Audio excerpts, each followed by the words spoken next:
Now it's time for the next speaker.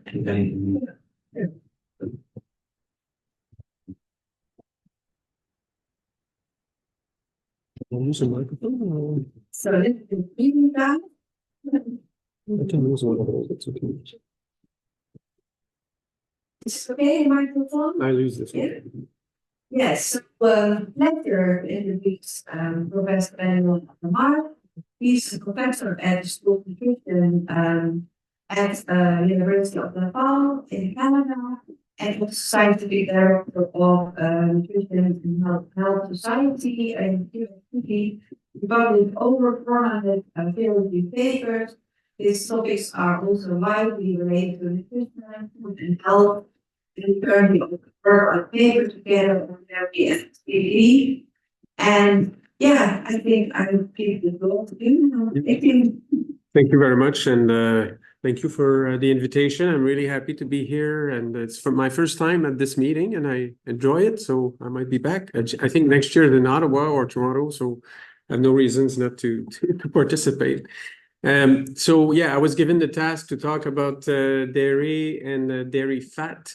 So we were hoping there would not be too much overlap between our talks, and I'm relieved that there's none. So let me move forward with this.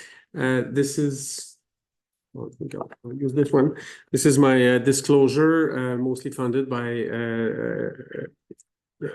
federal and provincial granting agencies. I did participate in a Dutch Dairy Federation workshop, which I'll talk about a little bit later. That was in March. But I paid my own expenses, so I don't have any disclosures related to that. A little bit of publicity. Sabita talked about our research center, Nutrition, Santé, Société, Nutrition, Health, and Society. This is a new research center we have at Laval University. 55 researchers from a very broad area of research, social sciences, marketing, nutrition, of course, medicine, pharmacy, and so forth. So we're really happy, and this is becoming one of the main workforces in Canada for nutrition and health research. And we're located in Quebec City. For those who've been in Quebec, this is the mapping of the area, and we're right on the campus. So if you have a chance to come, we'll be happy to have you and host you.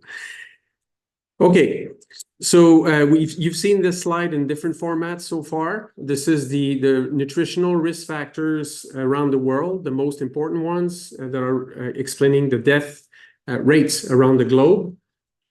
And dairy is not there, and saturated fat is not there. These are risk factors. These are nutrition factors we talk about. And around the globe, dairy is not among these risk factors, either positive or negative. And this is based on data from around the planet, and neither is saturated fat. And of course, we have dietary recommendations. Some examples were given also recently, yesterday or today. And this is one example of the HA recommendations for a healthy diet to prevent cardiovascular disease. And yeah, we see fruits and vegetables, whole grains. These are major risk factors. But then we see appearing low-fat dairy, low-fat milk, low-fat cheese. And yet, this is not part of on the radar of the major risk factors. This is the same in Canada. We have a new food guide in 2019, and we moved away from the dairy food groups and the meat food groups. And so there was a lot of talk about this and whether this was okay or not. But of course, the cows and the pigs were happy about that. But the idea is we still have these recommendations about saturated fat in Canada, as most countries do, and the recommendations to consume low-fat milk, low-fat cheese, and low-fat dairy. Low-fat yogurt. So the intent of my talk really, as I interpreted the invitation, was to talk about the fats and getting the fats right. This is, I don't know if the right way to say it, but let's, talk about this. So if you look at the Canadian Food Guide, which was revamped, as I said, in 2019, it's now presented as a healthy plate. And half of the plate should be vegetables and fruits, a quarter of whole grains, and a quarter of protein foods. So if you look at the proportion of these foods contributing to saturated fat, about 47% or 50% of the saturated fat come from the protein foods in that plate. very few saturated fat from whole grains or vegetables and fruits. And 45% of saturated fat come from the other foods, which are not in the healthy plate. So there's pretty big chunk of saturated fat coming from ultra-processed foods and all kinds of other foods that are not recommended in Canada's food guide. Among the protein foods, 50% of saturated fat coming from protein foods, about half and half from milk and dairy, and the other half from meat and alternatives. So we're talking about a quarter of saturated fat in Canada that come from dairy foods. Why are we recommending low-fat dairy? The main argument around that, of course, is because high-fat dairy contain more saturated fat, and we know that saturated fat compared to unsaturated fat increases LDL cholesterol. I think this is not a debate to have. This is clear. This is very well demonstrated. And then there are some meta-analyses, there are some cohort studies, there's a whole bunch of studies that have tried to relate saturated fat intake to the risk of cardiovascular disease. And this is, I can be accused of cherry picking different meta-analyses. I've picked one that was on the one side and one that's on the other side, and you can do that all day because there are a lot of those studies that go either way. So this is one study that was published by Frank Sachs as a presidential paper when he was president of the AHA.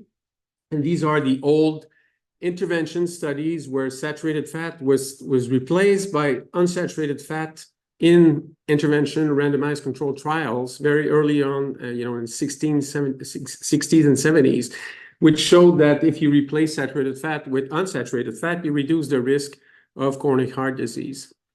And then you have a whole bunch of other series of meta-analyses that look at the same studies, add other studies, and we have a debate on which studies to include, but they do the same analysis and they come up with the different answer. So replacing saturated fat in randomized controlled trials with unsaturated fat shows no association with the risk of coronary heart disease. And again, don't accuse me of cherry picking. I could have picked a number of other meta-analyses and come up with the same conclusion. So we end up with this, and there was Jordi showed one example where we're the only animals drinking milk from another animal. So messages that go around and say, well, butter is back, is saturated fat healthy, and then why dairy sucks. So everybody's have a camp and arguing about that. So as part of my research in the last few years, I was interested in looking at the association between dairy product consumption and the risk of cardiometabolic outcomes or clinical outcomes. And Sabita mentioned one of our papers that we did a little while ago, that's already 8 years ago. It was an umbrella systematic review meta-analysis, and I was relieved that she doesn't present the next slide, which is the summary of our analysis. And it's a little bit like the heat map we've seen. I think you showed the heat map earlier. So taking the body of evidence at this time and looking at the relationship between different types of dairy and the risk of outcomes. And it's either gray, red, or green. And the association is neutral. And the quality of the evidence is either low, moderate, or very low. And basically, there's no red. There's some uncertainties. There's a lot of neutral. And there's some favorable associations that were pretty convincing already. So, but this is total dairy, milk, cheese, and yogurt. And back in 2016, we couldn't find enough evidence to be able to say, well, what's the difference between low-fat milk and a high-fat milk, or low-fat cheese and high-fat cheese? Because this is what's written in the recommendations. Consume low-fat milk, low-fat cheese, or low-fat yogurt. To do that, we need to have evidence that low-fat milk is better than high-fat milk, or low-fat cheese is better than high-fat cheese. So there was no enough evidence at that time to be able to do that. So where is that evidence? Is there evidence since then to be able to support these recommendations that we have in Canada and elsewhere? So there are some studies coming out since that time, and Sabita mentioned those that were related to type 2 diabetes and other outcomes. And this is one that was published 2 years ago And it's looking really at clinical outcomes like developing obesity or hypertension or type 2 diabetes. And it's interesting because they looked at total dairy, low-fat dairy, high-fat dairy, milk, yogurt, and cheese. So the idea here is, okay, well, here's a glimpse of a potential difference between high-fat and low-fat dairy related to obesity, for example, and certainly it's not convincing. If anything, the high-fat was doing better in terms of preventing obesity than the low-fat. For hypertension, one was significant, the other is not, but it's the same amount, it's the same magnitude of effect. So I can't get too excited about that. For type 2 diabetes, we can argue this is the same estimate. So basically, not much of a difference to predict an outcome, obesity, hypertension, or type 2 diabetes between low-fat dairy and high-fat dairy. So this is meta-analyses of different cohorts. You have the number of studies there. But there's a major problem with these studies, and I'm not criticizing anybody who did the studies, but if you're comparing low-fat dairy to high-fat dairy, you're lumping together foods that have different amounts of fat.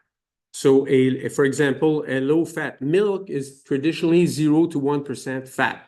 A low-fat cheese is 0 to 6% fat. It can be as high as 30% fat because, at least according to the US, a reduced fat cheese is 25% lower in fat than its comparable cheese.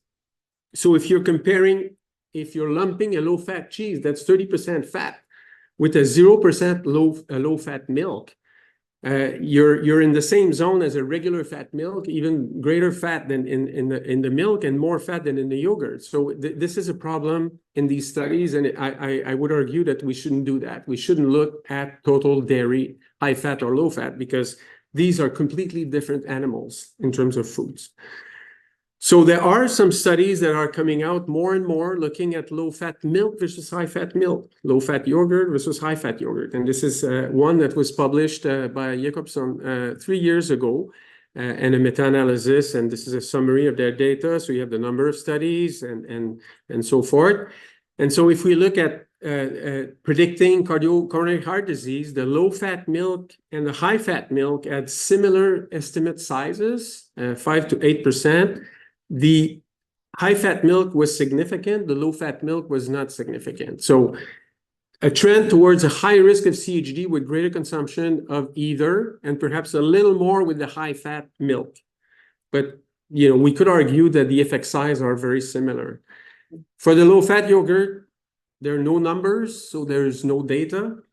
And for low-fat cheese, some indication of protection or increased risk, for CHD, but no data for the high-fat cheese. So we can't compare the two, whether high-fat is worse or better than low-fat cheese. If we look at ischemic stroke, there's no data. There's no data out there comparing low-fat, either milk, yogurt, or cheese, to the risk of stroke, to the high-fat product. So we're promoting and we're recommending the consumption of low-fat dairy as opposed to high-fat dairy. But really, when you look at the evidence, it's really, really hard to find. Actually, you can't find it if you're looking for it. This is a review we did as part of that symposium I was talking about that took part in March among a group of researchers with interest in this area. And we have summarized in one table some of the data that's available from randomized control studies on cardiometabolic outcomes.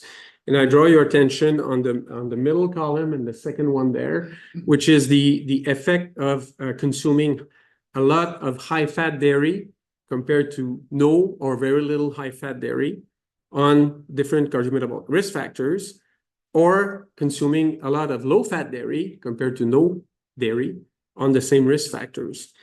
And what we see basically is just trying to see the pointer here. If we look at LDL cholesterol, there's no evidence of an increase in LDL cholesterol with high-fat dairy consumption compared to no or low consumption of dairy.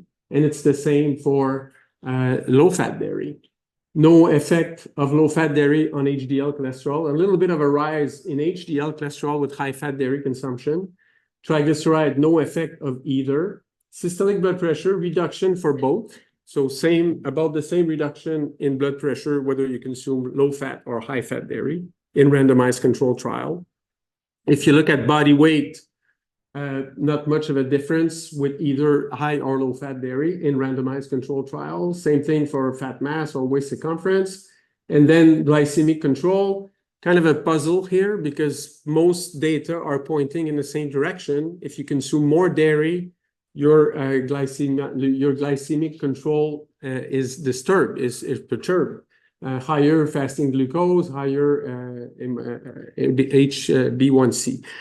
This is inconsistent with the EP data that shows that some of the dairy might be protective. So anyway, the difference, the main point here is there's no really difference between high-fat dairy and low-fat dairy once again. So I would argue that, we don't have the data to support this recommendation. There's a lot of research, and Sabita pointed to some of this research. We need more data comparing the same foods, regular fat milk to low-fat milk, regular fat cheese to low-fat cheese. I think it doesn't make sense to compare low-fat dairy to high-fat dairy, lumping all the foods together, and whether they have similar effects on health outcomes.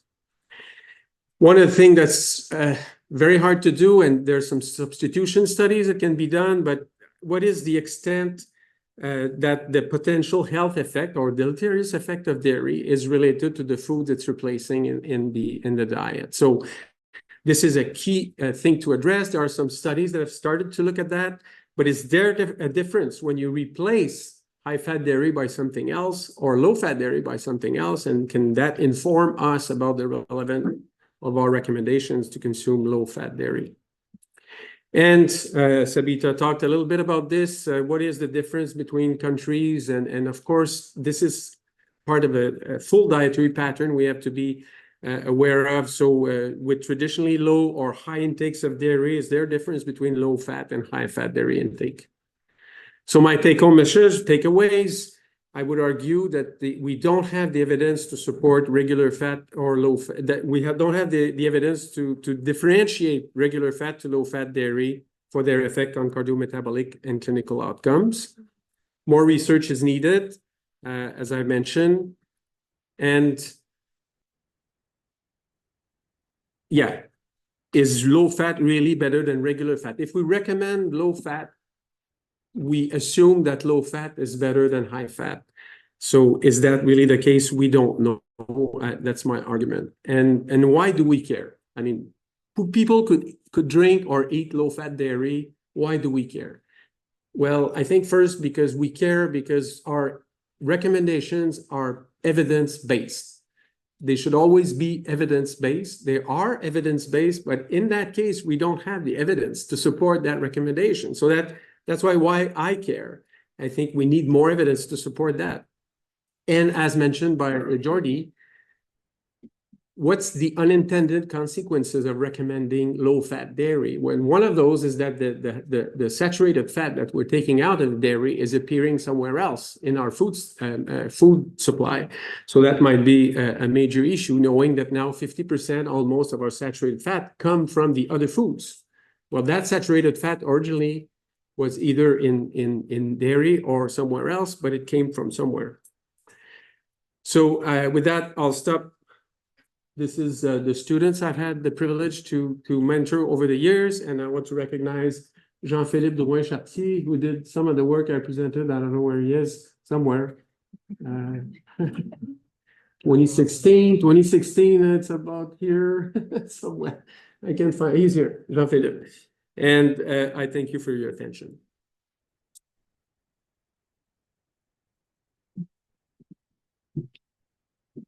Thank you for your excellent talk.